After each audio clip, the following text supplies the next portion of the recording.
I received a message that persons are marooned in New Mills. So it is indeed important that before I get to my questions, I lay these facts down. My questions are, when can we expect food and medical relief for Eastern Hanover?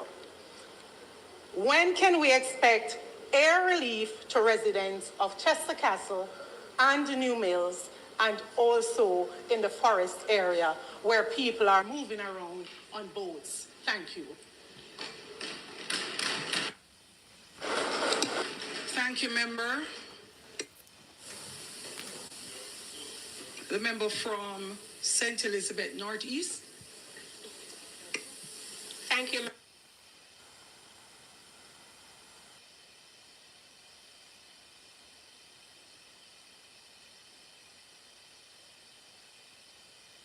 Member, you turned your mic off and on again, and that is unlikely that the person sitting beside you is the next person in line.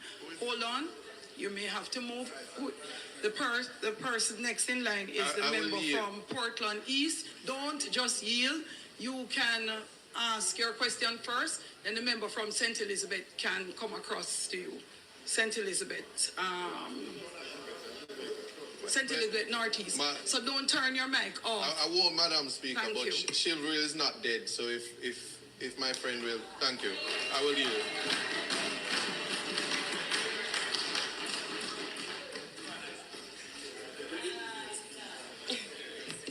So, member, in keeping with the standing orders, permission to speak from a seat other than your own. Might I have permission to speak from a seat other than my own? Yes, member. Madam Speaker. So remember member questions.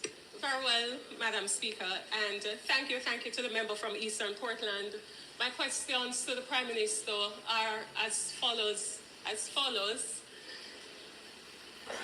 Madam Speaker, I wonder whether there will be any consideration to offering or engaging shelter managers on a paid basis. And I ask that against the background of persons calling me on the day of the hurricane to ask if I could help to locate shelter managers because there was no way to access particular shelters in some of my constituency.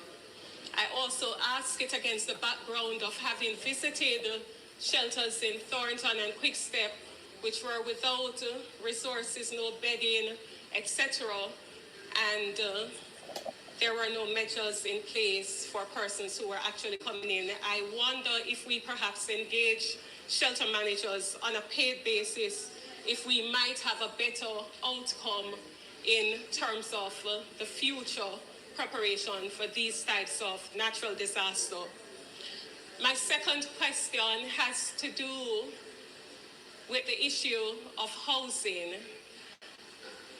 Would the Prime Minister be in a position to indicate or provide a timeline for persons living in northeastern St. Elizabeth to expect when they can perhaps look forward to having a roof over their heads? And I understand the exigency of the situation, but I asked the question because up to this morning, a resident from Park Mountain asked me, she said that she knew that the situation is dire, but she wanted to know when we would be able to assist her to get a house for her 5 children. So I'm asking, can the Prime Minister provide or indicate a timeline that those residents who were affected can look forward to getting housing assistance?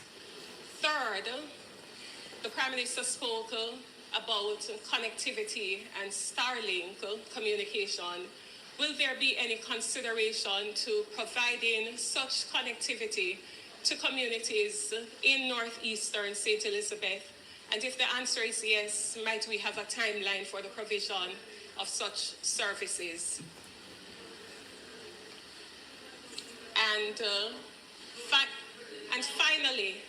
finally, Madam Speaker, I represent a constituency that is cut off in the interiors, in the hills, where there is the likelihood that power and energy will not resume anytime soon. Will there be any consideration to putting in place special measures to provide alternative form of energy to these communities that are cut off and are unlikely to be able to be restored to the JPS grid at any particular time in the near future. And I ask again, because it has come to my attention that there are specific generators that can actually power entire communities. So will the government be looking into providing any kind of relief by way of power connectivity to these communities which have been deeply affected? Thank you. Thank you, member. Members, remember, do not repeat yourself or repeat questions already asked. The next member is the member from, oh gosh, I forgot about you. Would you be so kind? Chivalry is not dead. However, Madam Speaker, I will seek your permission to speak from a seat that is not my own. And then turn over to. Pack your money bags and jet set around the world. Whoopee! Oh, whoa! Travel like a tycoon. Whoopee! In good faith. So, member, I have sat here. I have sat here, and persons have made every effort not to necessarily ask their questions, regardless of the rules of the House. Member, ask your question. The standing order also allows, if your questions are not properly answered, to be able to ask additional questions. And member, so I spent some time on standing order 18. Very well. The purpose for standing order 18, personal explanation, is not one that applies to standing order 17 as it relates to questions and answers to questions. After the House sitting is finished, I will assist you and any new member who would like to understand what standing orders 18 means to elucidate that for you. Member, go to your question and I will help you after. Madam Speaker, I tried my best. Very well.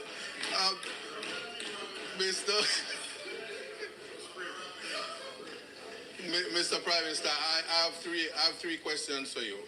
One, the context of equitable distribution. Portland Eastern sits in the east of the island, but there are communities that are maroon. And I heard in your statement, you made mention of the use of technology. And while we applaud that, technology sometimes cannot be a substitute for the lived human experience. So much so that in Portland Eastern, there are communities where all the roofs were blown off. And because it's not a parish that is labeled as affected areas, albeit there are places, as in different communities that were affected, because we are a coastal parish, as you understand. Will there be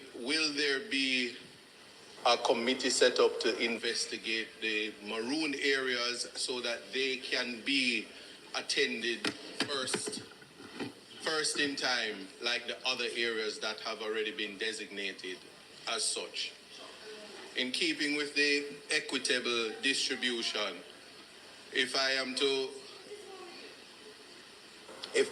to continue with the theme of dealing with human dignity, Portland Eastern is now situated as the least among us, but the spirit of the Constitution speaks about protecting the rights of the least among us. Since those who are affected that are not a part of the classification of the catastrophe that my colleagues speak of in the name parishes, it is my question to you whether you will reconsider, because of geographical location, size of size of the constituency, whether or not an allocation can be reconsidered on a situation ethics basis. So much so that the allocation for water for Portland Eastern, and I don't see the minister in here now, the allocation for basic, he's engaged in conversation, but the allocation for even food. Prime Minister, I did the math. It's $195 million for care packages for the 39,000 persons on the voters list alone. Now, I'm raising that to you because the public is watching. I'm in no way suggesting that you give me $195 million to feed the constituents, but I'm not being political now. The reality is, in terms of food distribution, the 1.5 million would amount to about 300 care packages at $5,000. It realistically, Prime Minister, the question I'm asking to you is in terms of the equity in distribution to ensure that persons are given the basic amenities, the basic necessities in keeping with ensuring that persons aren't excluded from the distribution. I would have raised in another forum in terms of the impossibility of government to take on the distribution by itself. It's just a consideration so that the Minister of Social Security isn't put on the back end when he's doing his best. That one understands that whatever is communicated to the government is what the government can respond to in a crisis. So a consideration that we are an island, we were all affected, and whatever mechanism is used to find the areas so the least among us is not suffering, because we are guided by the Constitution. I'm just asking you to consider that. And the last but not least, in keeping with the teachings of Jesus and situation ethics, is that we are guided to understand that at a time like this, Prime Minister, we don't see color. We don't see the political lines. And if we would communicate that to the public, that we are united on that front, then certainly when it comes to distribution, one understands that the cries that I make for Portland Eastern is as equally where the areas that are suffering from the disaster and the devastation, that they also are seen. Thank you. Don't turn the mic off, please. Thank you. Madam Speaker, thank you for your indulgence. Member from St. Andrew, Southwest, please come to the mic. Thank you very much, Madam Speaker. Madam Speaker, just a couple questions that I have. The first one, when the Prime Minister spoke about the housing solutions, I was wondering whether or not, Prime Minister, for whatever the solutions are, the issues around ownership that normally attend to housing solutions for government, if those will be waived so that it will become easier for persons to access. That's one. The second question really is around the shelters. I hear you talking about how you would deal with some of the shelters. No, I was wondering if in what you were saying you also took into account that some of the places that are now shelters were not part of the Montague. That's okay. I was waiting for your undivided attention, sir. Thanks for now giving it to me.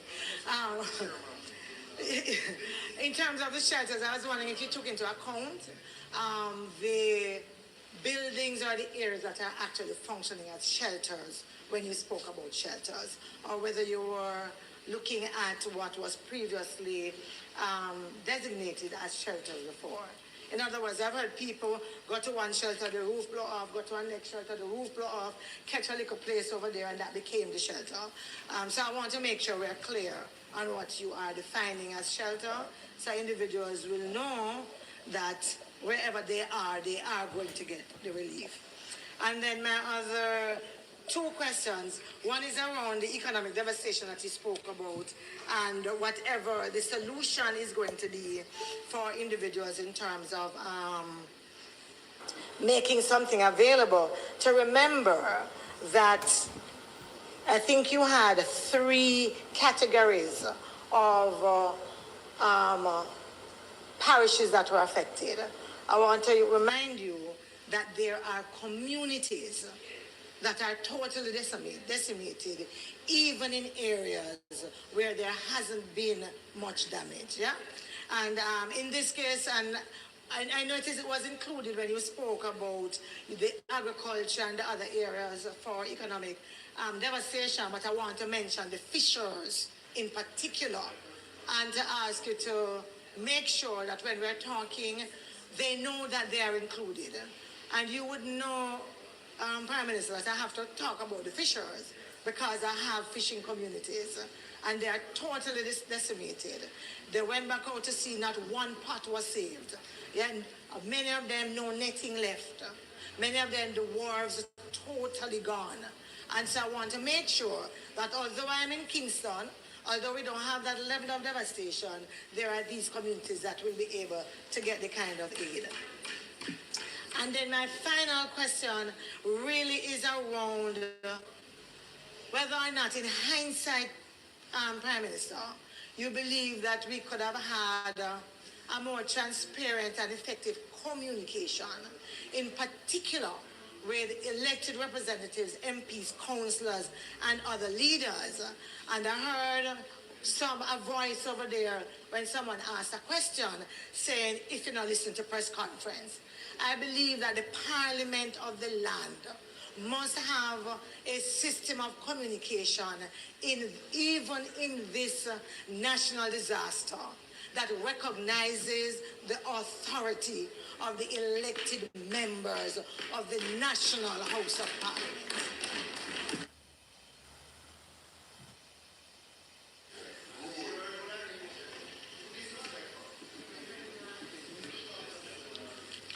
The next question will come from the member. That's Bennett? That's Miss Bennett? Bennett? From Western Hanover.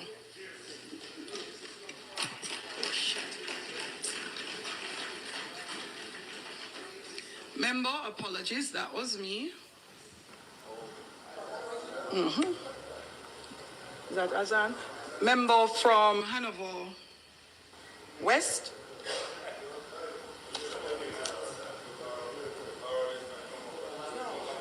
No, by the member from Clarendon Northwest. Clarendon Northwest member. Don't touch the button. Clarendon Northwest. No, no, that's not her.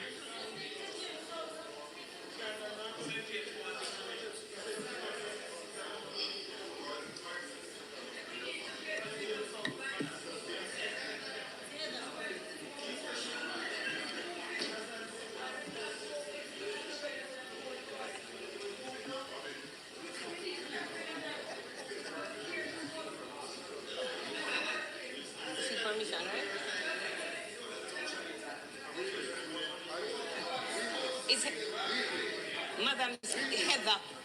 Member from Hanover West, go ahead, please. Thank you, Madam Speaker. I seek permission to speak from a seat that is not assigned to me.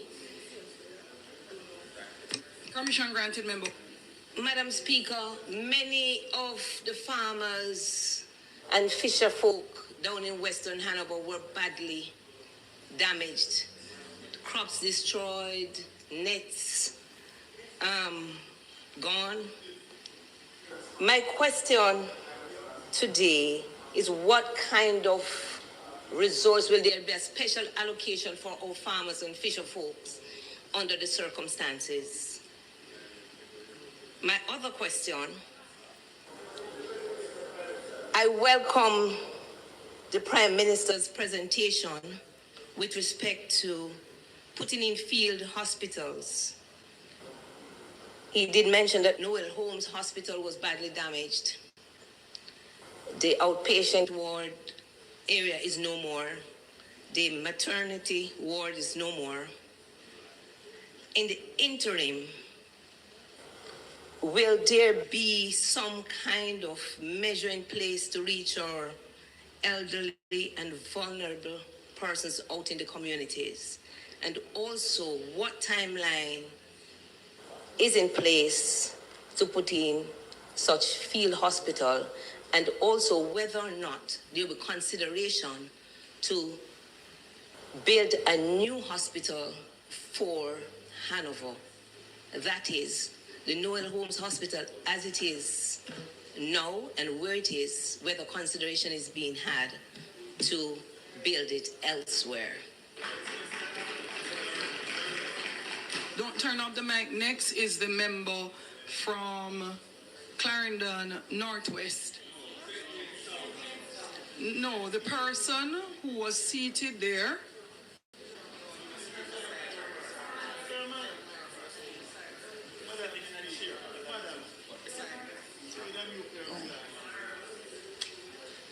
The member from St. James South. Go ahead, member. Thank you, Madam Speaker.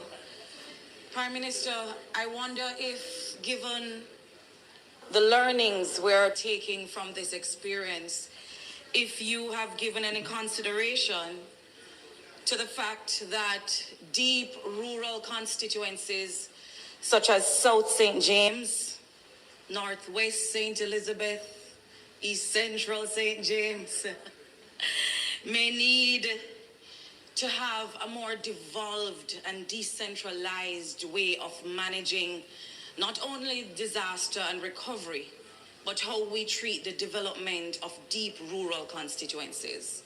You see, when deep rural constituencies are lumped in with other constituencies as a block and treated with a one-size-fits-all kind of a recovery model, you have outlying constituencies, communities that are marooned, that are treated the same way you treat the constituencies, communities at the center of the cities.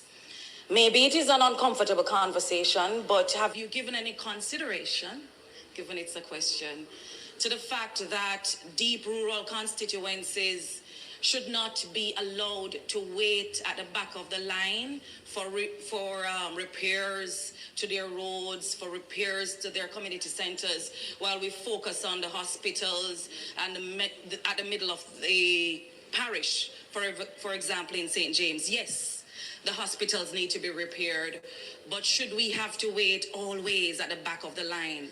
What if we had a central repository, a group that is designed to look about our welfare even while you're looking about the welfare of those at the center? Deep rural constituencies, I believe, may even need a special department with technocrats who understand our reality, that can think about how they serve us even while others are focused on serving the centers. My second question, Prime Minister, it relates to shelter access and supply preparedness. Are you aware, Prime Minister, that deep rural constituencies were told that we should invite our residents to go to these shelters and expect to get food after the hurricane passes? What that meant for us in our experience is that communities got marooned after the hurricane passed. And so people who were in shelters from Sunday or Monday did not get food until as late as yesterday in some cases. And that when we redesign the model of preparedness, that we may have to contemplate that we have stockpiles of resources somewhere in satellite or regional offices, because we are small island developing states. We're SIDS, and SIDS have to treat with our preparedness not as a 2-day notice or a 3-day notice, but months in advance we have to prepare, and prepare especially for deep rurals that can get marooned and cut off. My other question, Prime Minister, is about the accuracy of reports versus the reality on the ground. What you presented here today, I must tell you, painted a picture I wish was the case for us in South St. James. It sounded as if there was some military precision in how we prepared for the storm, and the hurricane rather, and how we responded to it. And I want to thank everybody who helped, the JDF, the JCF, the outsiders, whomever else. But as is the case in South St. James, and it could also be because the data gaps are so wide and so glaring, that we have not seen that kind of treatment that you laid out for us here today. So we didn't see the JDF people rappelling down from ropes and bringing food to the people in these remote communities. We did not see the JDF and the JCF and the NWA and all these agencies.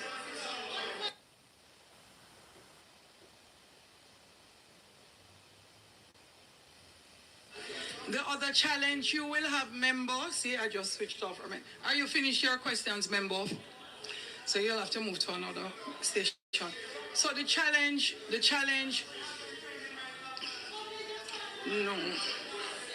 So members, as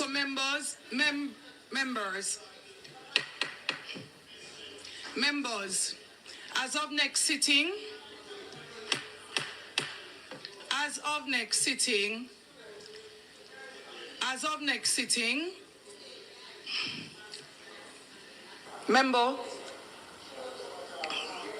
from Hanover, you might as well sit, your mic is off. Your mic, St. James, you may as well sit, your mic is off. Members, as of next sitting, you will not turn your mic on until after you're recognized.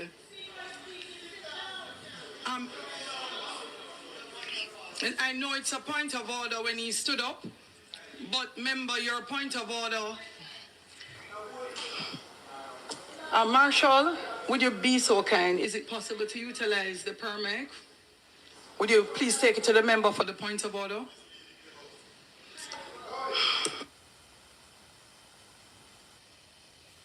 Check.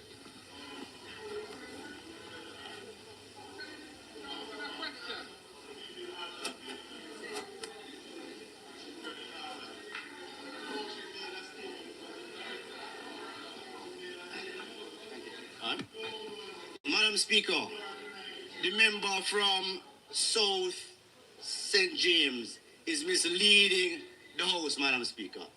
At no point and at no time in the Prime Minister's presentation did he speak about persons jumping out of helicopters, as you just said a while ago. Madam Speaker, Madam Speaker, I understand it is a sensitive time and a sensitive period, and you're offering some latitude, Madam Speaker. But Madam Speaker, please have the members speak honestly and follow the standing orders. Get up and ask your question. Get up and ask your question, Madam Speaker.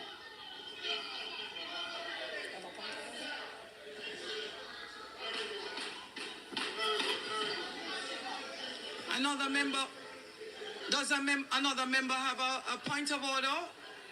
No? Marshall, will you take the mic to the member from St. James? So, member from St. James South, member from St. James South. Thank you. You're required to ask a question. You have gotten a lot of latitude. To ask the question. No. In all of your discussions earlier, please get to your question without the embellishment. Member, thanks much. Go ahead. Thank you, Madam Speaker. Most of us appreciate English language and understand similes and metaphor, but you'll get there. No, Madam Speaker.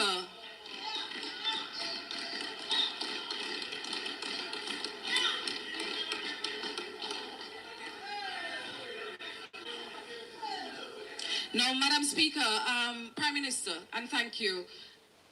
I was speaking to the reports you were receiving. I'm certain you did not go there and collect that information yourself.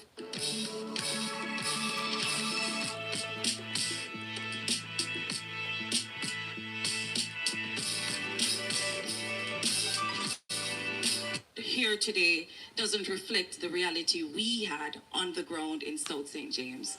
As someone who walked across the constituency from Wednesday until Sunday and returns there tomorrow, I speak as their mouthpiece to say to you, Prime Minister, that what you have received, consider, or will you consider, that it may be embellished and not truly reflective of what we're experiencing. That's a question. My next question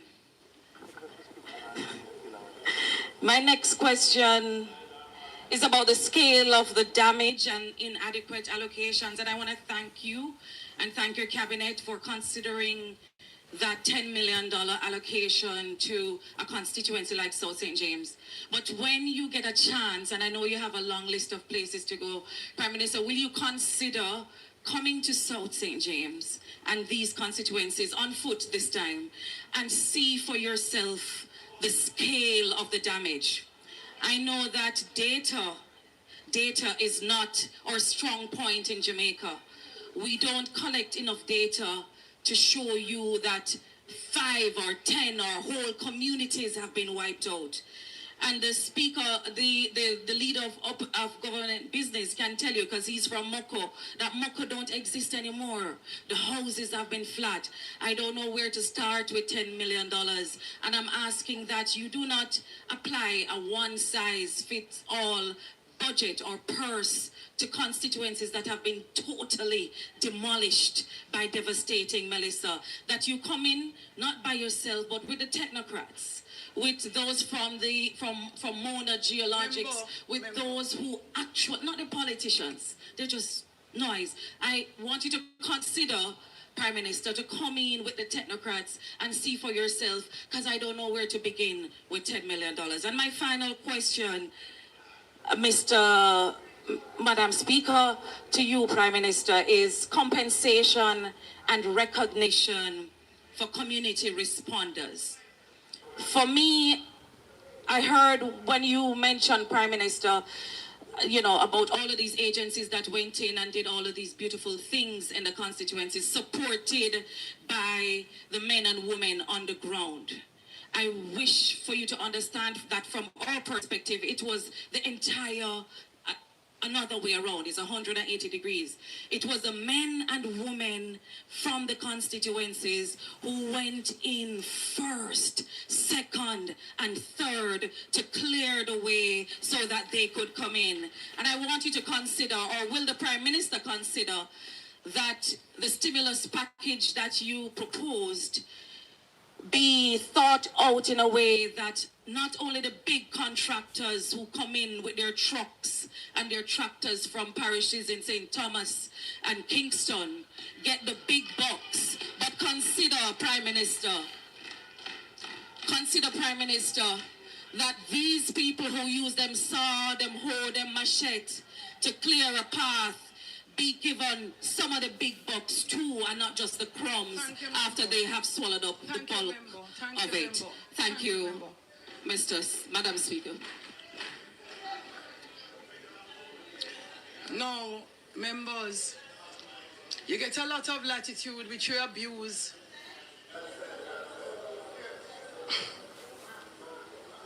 You get a lot of latitude which you abuse. The member, what's his name now? He sent on Southeast